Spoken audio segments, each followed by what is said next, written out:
segunda carta do apóstolo Paulo aos Coríntios, capítulo de número 6, versículo de número 14, até o versículo de número 17. Segunda aos Coríntios, capítulo de número 6, versículo de número 14, até o versículo de número 17. Eu espero os meus irmãos encontrarem esta referência bíblica, porque é sobre ela que nós vamos refletir a partir de agora. Segunda aos Coríntios, capítulo 6, versículo de número 14 até o versículo de número 18. Quem encontrou, diga amém. Não vos prendais a um jugo desigual com os infiéis. Porque que sociedade tem a justiça com a injustiça? E que comunhão tem a luz com as trevas? E que concórdia há entre Cristo e Belial? Ou que parte tem o fiel com o infiel? E que consenso tem o templo de Deus com os ídolos? Que vós sois o templo do Deus vivente. Como Deus disse, neles habitarei e entre eles andarei. E eu serei o seu Deus e eles serão o meu povo. Pelo que saí do meio deles e apartai-vos, diz o Senhor, e não toqueis nada imundo, e eu vos receberei. E eu serei para vós pai, e vós sereis para mim filhos e filhas, diz o Senhor, o Todo-Poderoso. Graças a Deus. Meus queridos irmãos e irmãs, é com base nestes versículos que são parte do capítulo de número 6, a segunda carta que o apóstolo Paulo escreve aos Coríntios, especialmente a parte final desta carta do capítulo de número 6, especialmente, é que eu quero pensar com os meus irmãos, refletir a respeito do seguinte tema: cuidado com quem você se une. O desafio da santidade nos relacionamentos.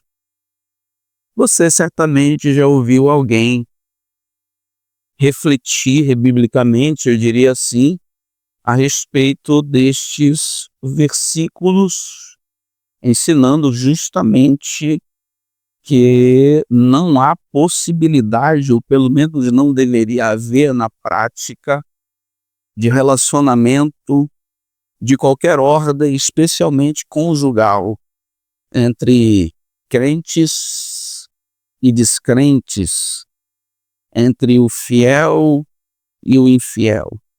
É verdade, esse texto fala, aborda, reflete sobre esta realidade bíblica que nós muitas vezes, e não apenas os jovens, não apenas os adolescentes, no auge da disposição de namorar, esquecem. Muitos de nós, amadurecidos, dispostos a viver algumas experiências amorosas ou casar, esquecemos. Nos deixamos ser levados pelos sentimentos e esquecemos do princípio. Há um princípio bíblico antigo e permanente que não permite, que não abre concessão, que não abre possibilidades de um crente namorar, casar com alguém que não é crente, com um fiel namorar, casar com um infiel, com o jovem, com a jovem cristã, namorar, casar com o jovem, com a jovem que não é cristã. Esse discurso é tão quadrado, esse discurso é tão descabido no nosso tempo que é capaz que alguém até mude a sua maneira de me ver depois dessa mensagem. Mas princípios não dependem de tempo propício ou não para serem mantidos e ensinados. Existe um princípio bíblico e nós precisamos obedecê-lo. E esse princípio bíblico, especialmente no Novo Testamento, fica claro do versículo de número 6 até o versículo de número 14, que Paulo escreve no capítulo de número 6. Certamente você já ouviu as seguintes frases: ele me trata tão bem, me dá atenção e cuida de mim. O fato dele não ser crente é só um detalhe. Eu já ouvi. Certamente você já ouviu um jovem dizer assim: ela é tão linda e respeitável, melhor que muitas que se dizem crentes. Certamente você já ouviu a seguinte frase: ele me respeita. Se eu peço alguma coisa, ele me atende. Se eu digo não, é não. Ele parece mais crente do que muitos que eu conheço. Você certamente já ouviu a frase: meu coração diz que é ele. Meu coração diz que é ela. Todas essas frases caracterizam pessoas que esqueceram dos princípios. E estas frases tentam justificar o injustificável. Eu, como pastor, já ouvi pessoas que não nos pedem conselhos, informam que pretendem noivar e casar. Crentes que são com pessoas que não são crentes. E eles tentam se justificar com estas frases. Entre outras coisas, dizendo: pastor, eu já namorei com um crente que mais parecia descrente. E ele, ela, é tão educado, pastor. É tão respeitável, um menino tão bom, de uma família tão boa, uma menina tão admirável, de uma família admirável. Respeita os pais. É só um detalhe ela não ser crente.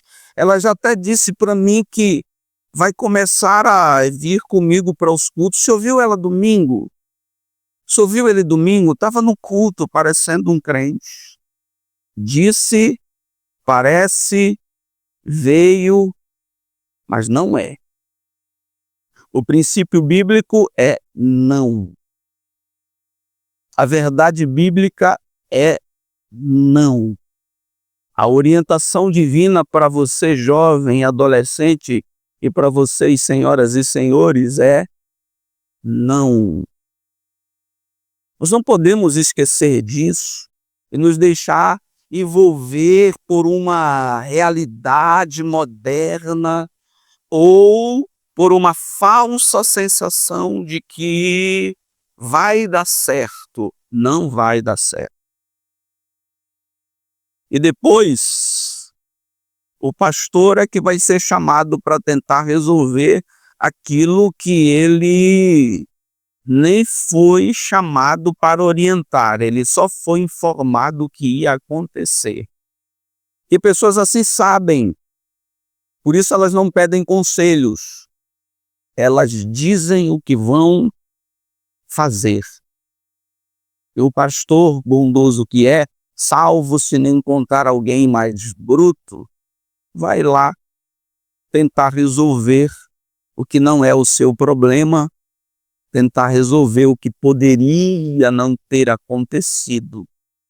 Então nós precisamos estar atentos ao princípio antigo, bíblico, hoje aparentemente quadrado, mas de Deus para os nossos relacionamentos. Sem dúvida alguma, esse é o texto áureo de como nós devemos nos conduzir nos relacionamentos conjugais que ainda vão acontecer. Não vos prendais em jugo desigual.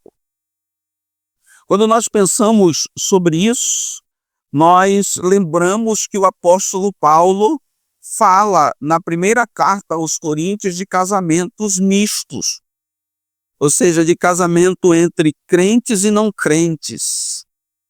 Inclusive ele diz assim: se você, homem, aceitou Jesus, encontrou o Senhor, e o seu cônjuge não separe, permaneça.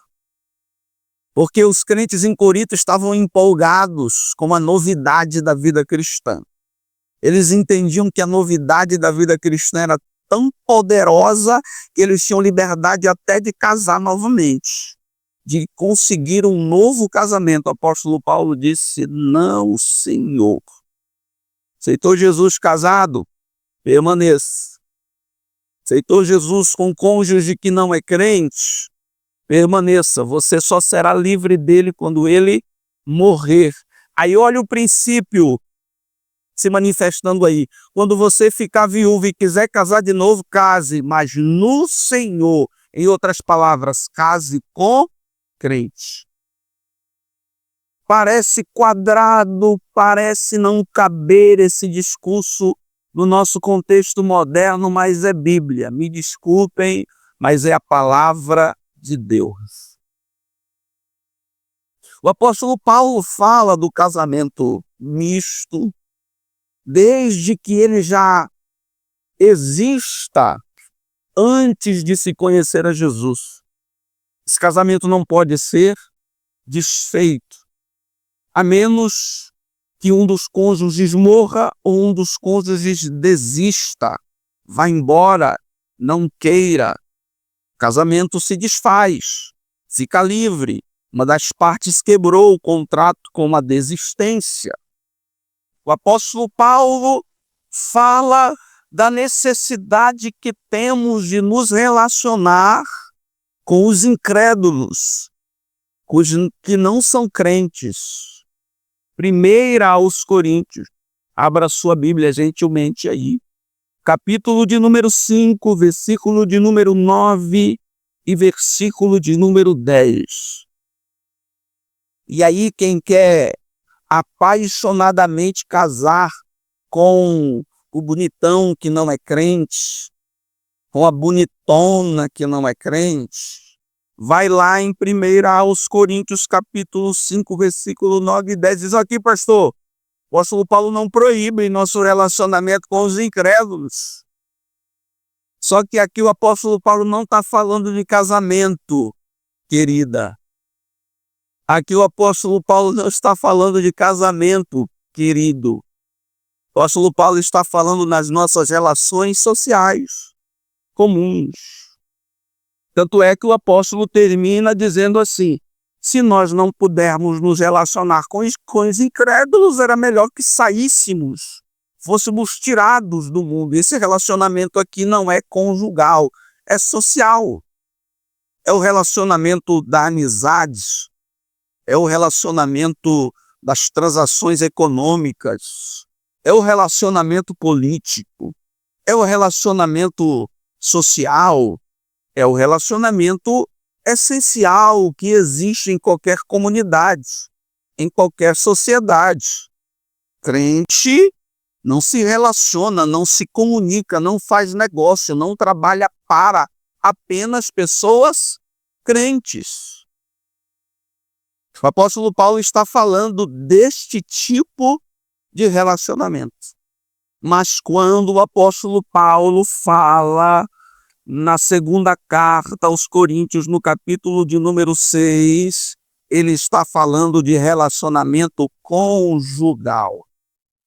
A metáfora do jugo e as palavras utilizadas por Paulo, sociedade, comunhão, concórdia, parte e consenso, dizem que o apóstolo Paulo está falando de contrato. O apóstolo Paulo está falando de relacionamento conjugal. O apóstolo Paulo está falando de matrimônio. Para isso, escutem, o apóstolo Paulo utiliza a metáfora, o símbolo do jugo. Não vos prendais em um jugo. O que era um jugo? Uma peça de madeira que juntava 2 animais para puxarem o arado para arar a terra. Biblicamente, segundo as orientações, se não me falha a memória, de Levítico, era proibido o boi ser juntado no jugo com o jumento, porque Deus não aceita a unidade de coisas diferentes.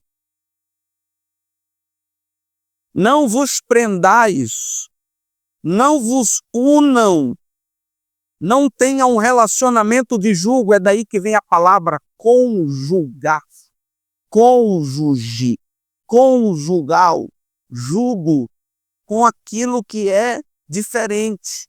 Boi não trabalha com jumento. Boi com boi, jumento com jumento, cavalo com cavalo. O que o apóstolo Paulo, utilizando a metáfora, está dizendo? Crente com crente.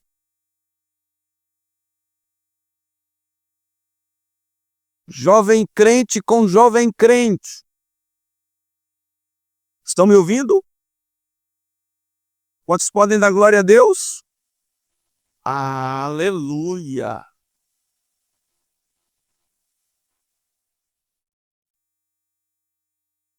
Senhora crente com senhor crente. Senhor crente com senhora crente. E sem o papo furado de que pastor, ele é mais crente do que os crentes que eu conheço. Papo furado. Pastor, ele respeita a mãe dele mais do que alguns crentes que eu conheço. História. Respeitar a mãe não significa que ele é crente. Pastor, mas ele é tão trabalhador. Trabalhador não significa que ele é crente. Pastor, mas ele é tão estudioso. Mas tem estudioso crente também e tem estudioso não crente. Boi não trilha com jumento. Boi não trilha com cavalo. É crente com crente. Não vos prendais a um jugo desigual. Pastor, mas está tão chata a palavra hoje. Mas é a palavra de Deus e eu não posso deixar passar sem te dizer que se você casar com o descrente, namorar com o descrente, você está em pecado e a sua vida não vai dar certo. Depois não venha chorar para o pastor, dizendo, pastor, ele era tão bom, mas na primeira semana do casamento desceu a mão na minha cara, pastor, faz alguma coisa. Se eu tivesse aconselhado, eu ia dizer, eu te avisei.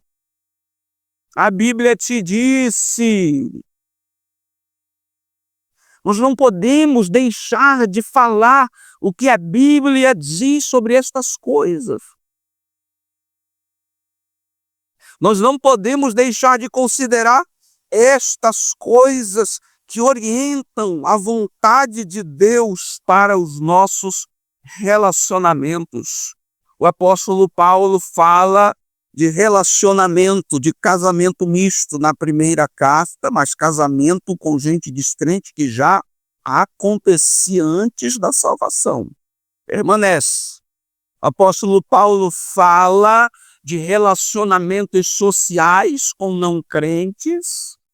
O apóstolo Paulo fala na segunda carta aos Coríntios, no capítulo de número 6, do versículo de número 14 até o 18, com a metáfora do jugo, de onde vem a palavra cônjuge, conjugal, a ideia de que não se pode trabalhar, não se pode se unir com alguém diferente.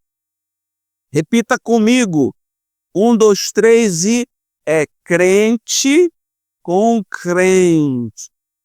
Foi um ensaio, vamos repetir agora sem errar. 1, 2, 3 e é o quê? As irmãs. Aleluia! É crente com que, mas pastor é tão lindo, mas pastor é tão cheirosa, pastor. É crente com crente, perfume não converte ninguém. Mas pastor é tão assim, meu coração, é ela, não é, se não é crente. Mas pastor, eu li no livro, eu ouvi o testemunho que uma irmã casou com alguém que não era crente, e hoje ele é um pastor e tal, é um entre 1 milhão. Você não vai ser a ganhadora da Mega Sena, não teste a sorte. Obedeça um princípio. Glória a Deus. Aleluia.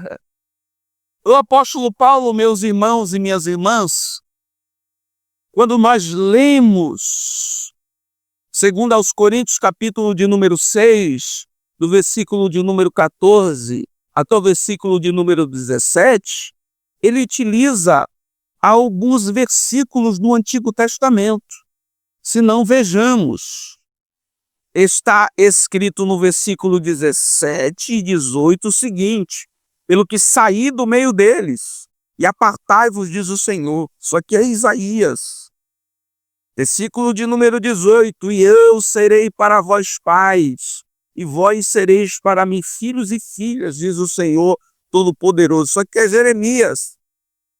O apóstolo Paulo está recorrendo ao Antigo Testamento para dizer para os coríntios deste princípio. É crente com crente. Então isso significa dizer que se nós vamos no Novo Testamento estudar sobre esse princípio, nós precisamos reconhecê-lo no Antigo Testamento, porque o apóstolo Paulo fez isso. Desde o Antigo Testamento, o princípio crente com crente existe. E isso fica claro na formação do povo de Israel. Quando especificamente na formação do povo de Israel isso fica claro?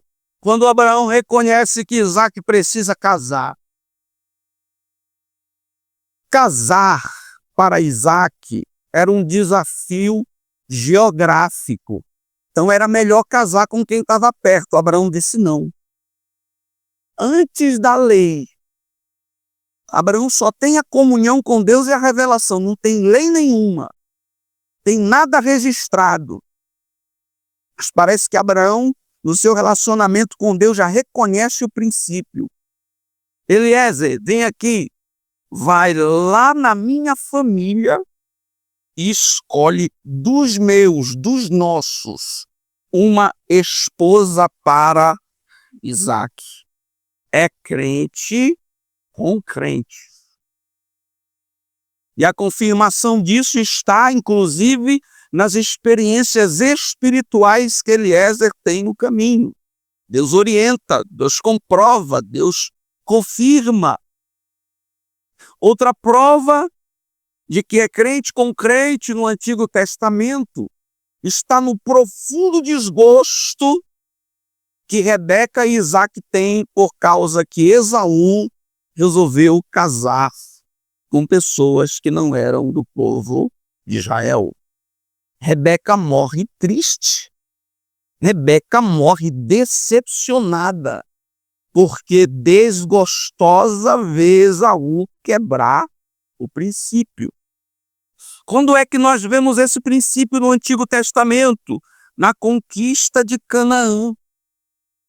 O Senhor dá proibições estritas contra os casamentos mistos. Deuteronômio capítulo 7. Entre outras coisas está escrito assim: não contrairás matrimônio com os filhos dessas nações. Não dará tuas filhas a seus filhos, nem tomarás suas filhas para teus filhos, pois elas fariam desviar teus filhos de mim, para que servissem a outros deuses, e a ira do Senhor se acenderia contra vós outros, e depressa vos destruiria. É crente com crente. Onde é que nós vemos o princípio? No estabelecimento do povo de Israel. Josué reafirma o cuidado. Capítulo de número 23, versículo de número 2. O povo de Israel não casar com pessoas que não são do povo de Israel. Mas a partir disso, meus amados irmãos, que nós vemos como experiência do povo de Israel, uma quebra desse princípio repetidamente. E a pior tragédia da história da monarquia de Israel chama-se Acabe e Jezabel. Acabe é crente, mais ou menos, mas casa com Jezabel. O nome dela já é uma consagração a Bel, a Baal. Ela é uma sacerdotisa de Baal. Acabou com a vida de Acabe. Acabe, no lugar de ser rei, foi capacho de Jezabel. Destruiu Israel e estabeleceu o culto aos outros deuses. É crente com crente. Um casamento em Israel que desviou Israel toda. Acabe e Jezabel. Sem dúvida alguma, nós temos a concordância que a tragédia moral e espiritual na vida de Salomão foi por quê? Porque ele resolveu casar com quem não era crente. Arrumou mulheres de todos os lugares onde ele conhecia. É bonita, traz para cá. É diferente, traz para cá. E Salomão é um daqueles personagens enigmáticos que até hoje a gente fica procurando saber se foi salvo, se não foi salvo, mas nós concordamos que a sua vida, seu capítulo final foi desastroso e humilhante, porque esqueceu o princípio. Qual é o princípio? Crente com crente. Jerusalém foi destruída e na reconstrução de Jerusalém está o personagem Esdras, liderando o povo, ensinando o povo. E no capítulo de número 9, no versículo de número 1 e número 2, depois daquela imagem linda do povo em pé das 7 horas da manhã até meio-dia orando, ouvindo a pregação de Esdras. Quando Esdras levanta, alguém diz: Esdras, aconteceu uma tragédia. O que foi? Os homens de Israel casaram com a filha dos homens. O que Esdras faz? Rasga suas vestes, se desespera, porque isso não poderia acontecer. Quebraram o princípio, crente com crente. Pastor, mas isso é passado. É passado não, é Bíblia. Pastor, mas eu casei com um que era crente, mas me bateu. Isso não invalida o princípio bíblico. Mas pastor, eu casei com alguém que se dizia até pastor, no final era bandido. Isso não diminui a autoridade bíblica. É crente com crente. Isso fala mais sobre o teu discernimento do que a autoridade da palavra de Deus. Eu abro um parêntese para desespiritualizar a atitude de casar. De alguém que fica esperando que Deus se mostre. É ela, nascida no ano tal, no mês tal, de cabelo preto. De vez em quando ela pinta de vermelho, de roxo, mas é ela, filha de fulano de tal, casa. Não, senhores. Pastor, o senhor não acredita nas revelações? Acredito. Mas eu não me pauto pelas exceções, eu me pauto pela regra. É você. Porque no dia que não der certo o casamento, você vai pôr culpa em Deus? Que te deu fulana de tal?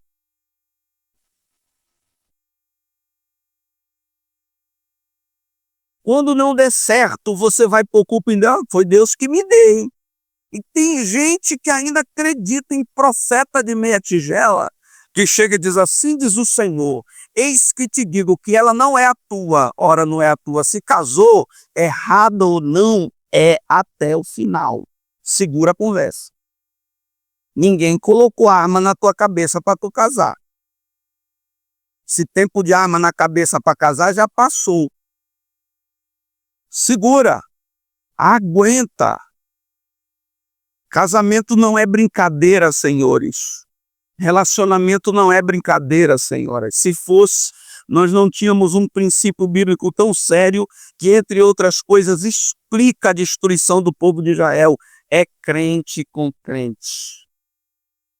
Não gostei. Não tem problema. É crente com crente. Não vou terminar. Não tem problema. É crente com crente. O problema é seu.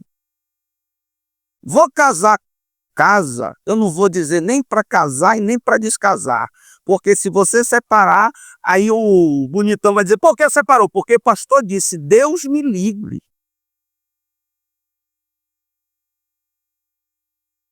Aí se você casar, apanhar por lá, ele te trair, ele não quiser vir mais para a igreja, que ele veio só na igreja só para te encher os olhos e depois não foi mais e nem deixou você vir, tu vai dizer que foi o pastor que mandou você casar. Eu não tenho nada a ver com isso.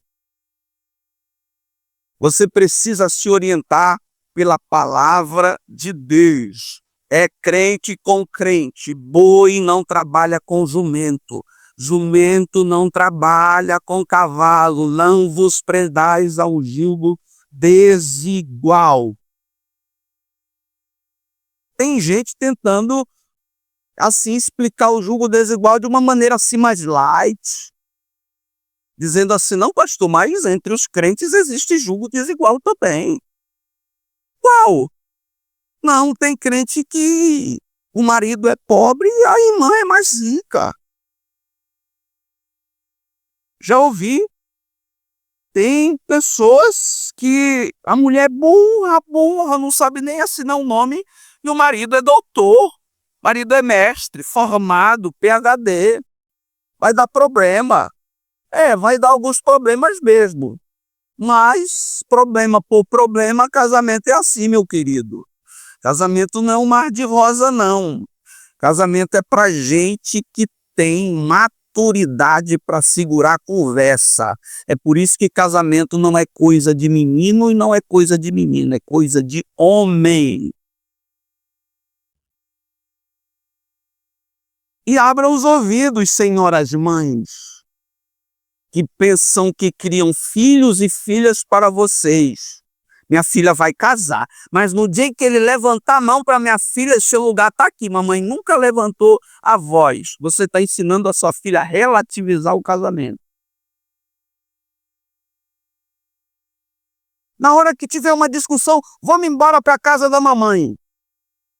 Porque a mamãe disse que na primeira briguinha lá, pode vir para a casa da mamãe. Não, senhora, seja responsável. Não seja promotora de divórcio e nem passe a mão na cabeça de gente que é irresponsável. Casamento é para gente grande. Repito, casamento é de crente com crente. Glória a Deus.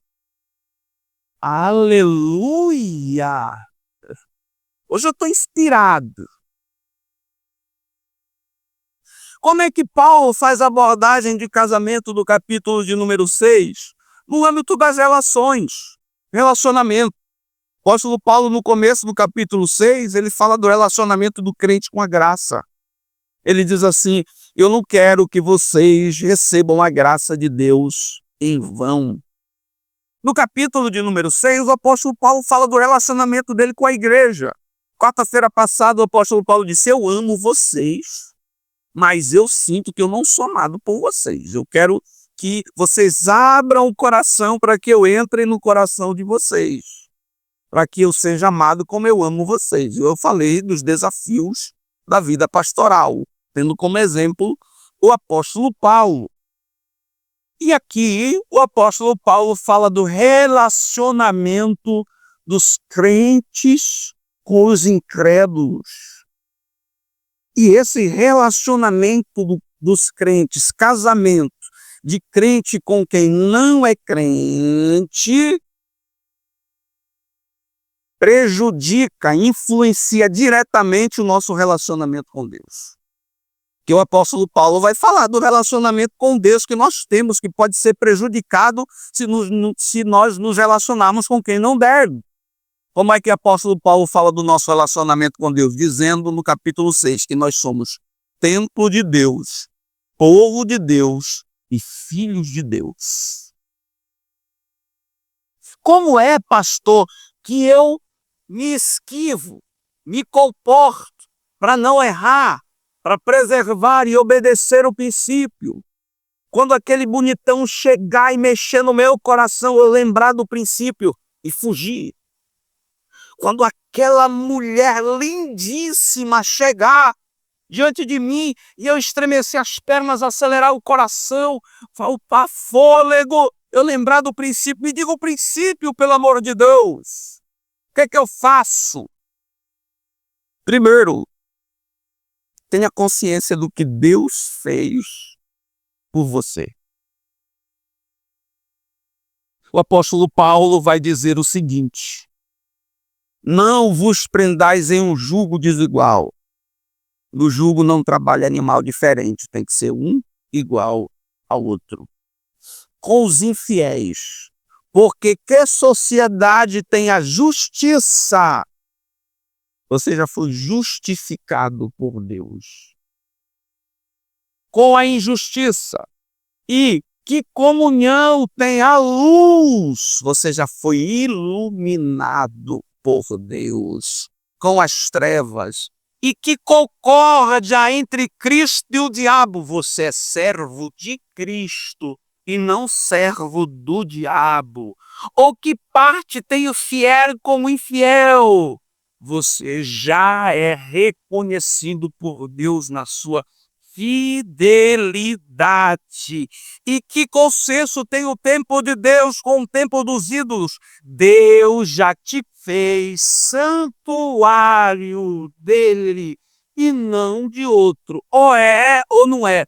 Deus já nos justificou e nós não temos negócio com a injustiça. Deus já nos iluminou, nós não temos negócio com as trevas. Deus já é Senhor das nossas vidas e nós não somos mais escravos de Belial, do diabo. Nós já somos templo de Deus e não negociamos com o templo dos ídolos. Aleluia!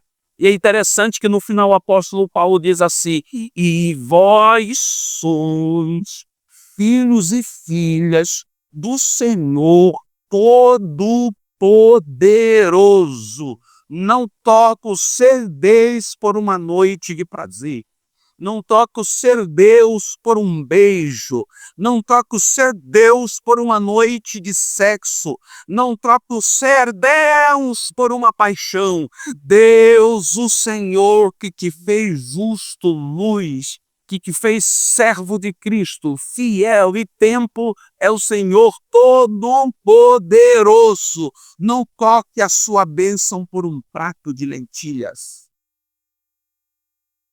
Ele é bonito, pastor. Vai trocar? Ela é bonita, pastor. Eu sou feio assim, acho que se eu deixar passar essa bonita, nunca mais. Sorte bateu na minha porta. Eu não sou muito afeiçoado não, pastor. E ela chegou assim, acho que é Deus. Não vou deixar passar não, porque eu tenho certeza que não vai vir outra. Lembre do que Deus fez por você. E não troque a sua bênção por um prato de lentilhas. Pastor, como é que eu faço para preservar o princípio? Lembre de quem você é. O que é que eu sou segundo a Bíblia? Versículo 16. Templo de Deus. Porque nós somos santuários de Deus. É que nós somos no capítulo 6, povo de Deus, e eles serão o meu povo. Versículo 16. O que é que nós somos no capítulo 6? Filhos de Deus. Serei vosso pai e vós sereis para mim filhos e filhas. É bom, né?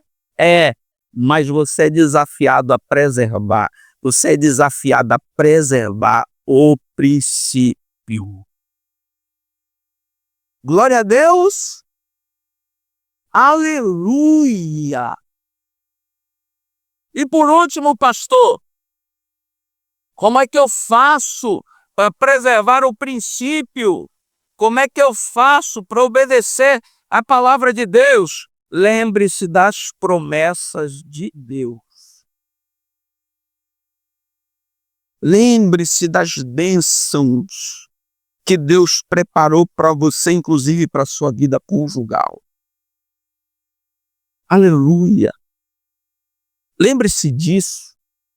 E onde é que está escrito, pastor, promessa de Deus? Versículo de número 16. Na parte final do versículo diz assim: porque vós sois o templo do Deus vivo.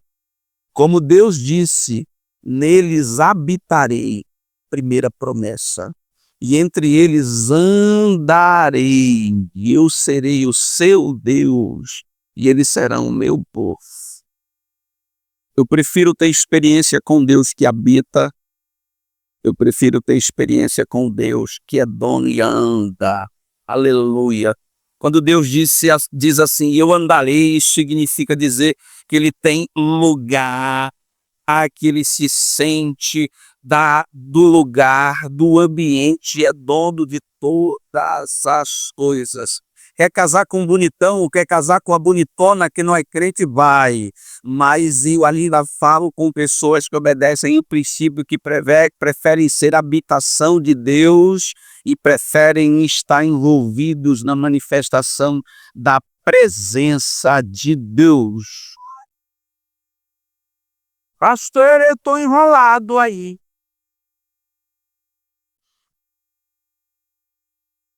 E foi. Pastor, estou enrolado aí. O que a palavra de Deus tem para mim? Qual é a palavra de bênção aí? E diga aí, versículo 17, a palavra de Deus para o teu coração.